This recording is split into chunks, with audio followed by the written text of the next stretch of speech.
നമസ്കാരം. നൈന ക്രിയേഷൻസിലേക്ക് എല്ലാവർക്കും ഒരിക്കൽ കൂടി സ്വാഗതം. ഇന്നൊരു ഉണ്ടയാണ് ഉണ്ടാക്കാൻ പോണത്. അപ്പോൾ എങ്ങനെയാണ് ഉണ്ടാക്കണതെന്ന് നോക്കാം. സാധാരണ നമ്മൾ അരി വറുത്ത് പൊടിച്ചിട്ട് ഉണ്ട ഉണ്ടാക്കാറുണ്ട്, പിന്നെ അവിലോസ് ഉണ്ട ഉണ്ടാക്കാറുണ്ട്. ഇന്ന് ഉണ്ടാക്കാൻ പോണത് അവിൽ വെച്ചിട്ടാണ്. അതിന് 3 ഗ്ലാസ് അവിലെടുത്തിട്ടുണ്ട്. ആദ്യം തന്നെ ഒരു 2-3 മിനിറ്റ് നേരം അവിലൊന്ന് വറുത്തെടുക്കാം. മീഡിയം ഫ്ലെയിമിൽ വെച്ചിട്ട് വറുത്താൽ മതി. എൻ്റെ ഈ ചാനൽ സബ്സ്ക്രൈബ് ചെയ്യാത്തവരുണ്ടെങ്കിൽ ഒന്ന് സബ്സ്ക്രൈബ് ചെയ്തോളൂ. അപ്പോൾ ഒരു ബെല്ലൈക്കൺ വരും, അതും കൂടി ഒന്ന് പ്രസ് ചെയ്യണം. പിന്നെ ഓൾ എന്നുള്ള ഓപ്ഷനും കൂടി ഒന്ന് പ്രസ് ചെയ്തോളൂ. അവിൽ ചൂടാറിയതിന് ശേഷം മിക്സിയുടെ ബൗളിലേക്ക് മാറ്റിയിട്ടുണ്ട്. ഇനി അവിലൊന്ന് പൊടിച്ചെടുക്കാം.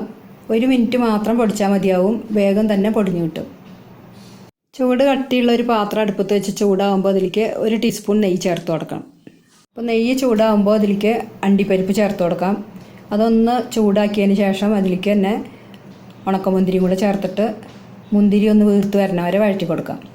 നിങ്ങൾക്ക് കൂടുതൽ അണ്ടിപ്പരിപ്പ് മുന്തിരി വേണമെന്നുണ്ടെങ്കിൽ ചേർത്ത് കൊടുത്തോളൂ. ഇപ്പോൾ അണ്ടിപ്പരിപ്പ് മുന്തിരിയൊക്കെ നന്നായിട്ട് മൂത്ത് വന്നിട്ടുണ്ട്.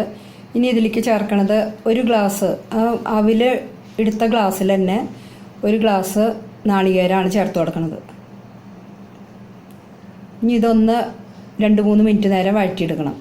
ഇതിൻ്റെ ആ വെള്ളമയം ഒന്ന് മാറി കിട്ടാൻ വേണ്ടിയിട്ടാണ്. ഇപ്പോൾ നാളികേരം 2-3 മിനിറ്റ് വഴറ്റി കഴിഞ്ഞപ്പോൾ അതിലത്തെ വെള്ളമയമൊക്കെ മാറിയിട്ടുണ്ട്. ഈ സമയത്ത് ഇതിലേക്ക് ശർക്കര ചേർത്ത് കൊടുക്കാം. അരിഞ്ഞിട്ടുള്ള ശർക്കരയാണിത്. അതൊരു 3/4 ഗ്ലാസ് ചേർത്ത് കൊടുക്കുന്നുണ്ട്. ഇതിൽ കല്ലും മണ്ണൊന്നും ഇല്ലാത്ത ശർക്കര ആയതുകൊണ്ട് തന്നെ ഇത് ശർക്കരയായിട്ട് തന്നെ ചേർക്കണത്. ഈ അവിലെടുത്ത അതേ ഗ്ലാസ്സിൽ തന്നെ 3/4 ഗ്ലാസ്സാണ് എടുത്തിട്ടുള്ളത്. ഈ ശർക്കര ചേർത്തൊന്ന് ഇളക്കിയതിന് ശേഷം ഇതിലേക്ക് 1 ടേബിൾ സ്പൂൺ പഞ്ചസാരയും കൂടെ ചേർത്ത് കൊടുക്കുന്നുണ്ട്. ഈ പഞ്ചസാര ഒന്ന് അലിഞ്ഞ് കാരമലൈസായി വരുമ്പോൾ അതിനൊരു നല്ലൊരു ടേസ്റ്റാണ്. പിന്നെ അതിൻ്റെ കൂടെ തന്നെ ഒരു 2 നുള്ളു ഉപ്പും കൂടെ ചേർത്ത് കൊടുക്കുന്നുണ്ട്. മധുരമുള്ള എന്ത് സാധനം ഉണ്ടാക്കുമ്പോഴും അതിൽ 2 നുള്ളു ഉപ്പ് ചേർക്കണത് നല്ലതാണ്. ഉപ്പ് മധുരം ഒന്ന് ബാലൻസ് ആവും. പിന്നെ ഉപ്പിൻ്റെ ടേസ്റ്റും കൂടെ ഉണ്ടെന്നുണ്ടെങ്കിൽ നല്ല ഒരു സ്വാദാണ്. അല്ലാന്നുണ്ടെങ്കിൽ ഒരു പച്ചവെള്ള ചൊയ്യായിരിക്കും ഈ മധുരത്തിന്. ഇപ്പോൾ ശർക്കര നമ്മൾ കരടൊക്കെ ഉള്ള ശർക്കരയാണെന്നുണ്ടെങ്കിൽ അത് കുറച്ച് വെള്ളം മാത്രം ഒഴിച്ച് ഉരുക്കിയതിന് ശേഷം അതൊരു 3/4 ഗ്ലാസ് ചേർത്ത് കൊടുത്താൽ മതിയാവും. ഇപ്പോൾ ശർക്കര നന്നായി ഉരുക്കി വന്നിട്ടുണ്ട്. നാളികേരവും ശർക്കരയും കൂടി നന്നായി യോജിച്ചിട്ടുണ്ട്.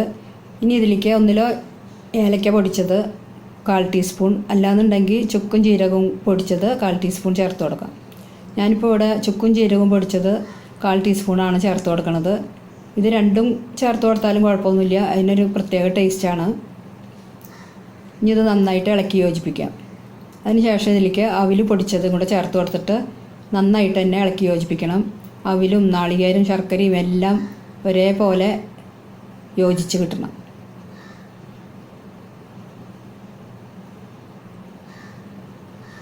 ഇപ്പോൾ അവിൽ പൊടിച്ചതും ശർക്കരയും നാളികേരും എല്ലാം കൂടെ നന്നായിട്ട് തന്നെ ഇളക്കി യോജിപ്പിച്ചിട്ടുണ്ട്.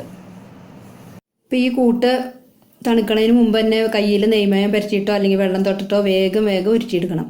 ഇത് തണുത്ത് പോയി എന്നുണ്ടെങ്കിൽ പിന്നെ ഉരുട്ടാൻ പറ്റില്ല. അപ്പോൾ പേടിക്കണ്ട. ഇതിൽ 1 ടീസ്പൂൺ വെള്ളം തളിച്ചിട്ട് ഒന്നും കൂടെ അടുപ്പത്ത് വെച്ച് ഇളക്കി കഴിഞ്ഞാൽ ചൂടാകുമ്പോൾ ശർക്കര ഉരുകി വരും. ഇപ്പോൾ നല്ലൊരു അവിലുണ്ട റെഡി ആയിട്ടുണ്ട്. എല്ലാവരും ഉണ്ടാക്കി നോക്കിക്കോളൂ, എല്ലാവർക്കും ഇഷ്ടപ്പെടും. അപ്പോൾ ലൈക്കും ഷെയറും ചെയ്യല്ലേ, മറക്കണ്ട, ഇപ്പം തന്നെ ചെയ്തോളൂ. അപ്പോൾ ഇന്നത്തെ വീഡിയോ എല്ലാവർക്കും ഇഷ്ടപ്പെട്ടു എന്ന് വിചാരിക്കുന്നു. ഇനി അടുത്ത വീഡിയോയുമായി വീണ്ടും കാണാം. എൻ്റെ ഈ ചാനൽ കണ്ട എല്ലാവർക്കും നന്ദി, നമസ്കാരം.